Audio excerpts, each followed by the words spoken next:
Hello and hi, welcome to Yedidia Shofet.net and welcome to Jewish Wisdom, week number 6 in series number 2. Today's question was addressed to the Ralbagis. There are some people who claim that because they have such strong values, they cannot forgive someone who wrongs them. They feel that people who wrong them deserve to be condemned. What is the correct Torah attitude? I've been actually asked this question a lot of times. In Farsi, they say Hafdara. They say that I have the right. He spoke to me like this. He talked to me about this. He has this type of attitude towards me. I have every right to never forgive him, to never think or in any way that I can just freely give him up. Why? Because I am right. I know I'm right. I know that what I believe in is 100%, and therefore I shouldn't forgive him. Why should I forgive him? It's his fault. He's stuck, and I'm not going to forgive him. So the rabbi, he answers this method of thinking that is the most disastrous way of thought that a person could ever have in his mind. Why? Now you have to remember, this is, let's say you're driving and somebody cuts you off, or somebody endangers you, or somebody does something which angers you, or someone, he makes your life a little bit difficult. It's not easy to say that, okay, I forgive everyone. Okay, you're forgiven, you're forgiven, you're forgiven. That's not how it works. People aren't just a machine. They're an emotionless machine. They have emotions. But the following answer is going to help you understand that how is it possible that a person can get through to forgiving someone without having this idea that I have my right of always condemning him. So he says, when a person really understands that God is in every situation in his life, he realizes that the control of what he's doing is really in God's hands. And he knows a little bit of the Torah, with especially the story of Joseph. And what does it say in Yosef? It says in Bereshit 50:21, it says Yosef, he forgave his brothers for selling him into slavery. I want to ask you a question. Who do you think had it worse than Yosef? For almost 20 years, he's stuck in a dungeon.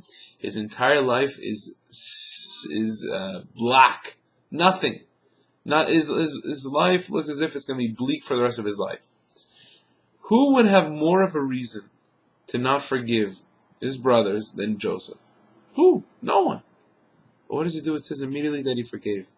Because he understood that there was something there that caused him to get this lifestyle.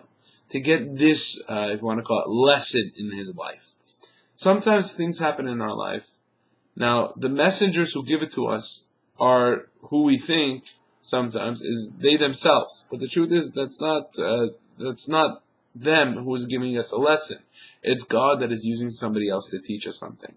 If they scold us, they make fun of us. If they bring something towards us, it's a test towards us. How are we going to react? What are you going to do? You're going to hold a grudge against a chair or a table or a machine? That's what you have to look at it at one point. You have to say, listen, it's not him. Who do you think allows anything to happen in your life? It's God. Because of something that was there previously, he's now giving a test to you. The test that you have now is in order to see, do I forgive him or do I not? Am I able to learn from this experience? Or I just want to sit there, sulk, and feel as if that I have every right in the book in order to hold everyone liable.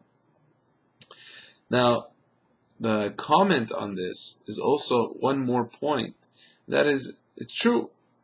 It may be hard to forgive, but you have to always ask your question. And the question is, what do I gain by not forgiving this person? What do I gain from it? Resentment? Anger?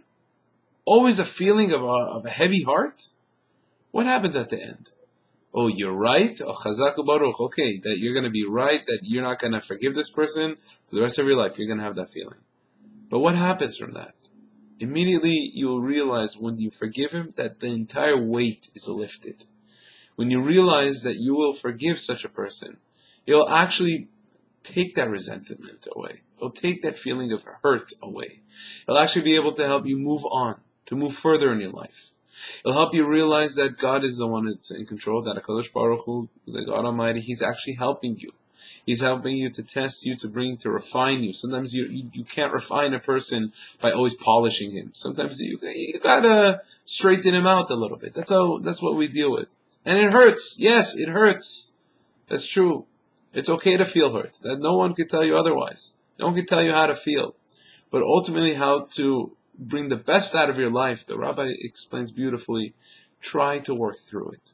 Work through it to understand that once you forgive, you can move on. That's the step that we have to take. Have a great day.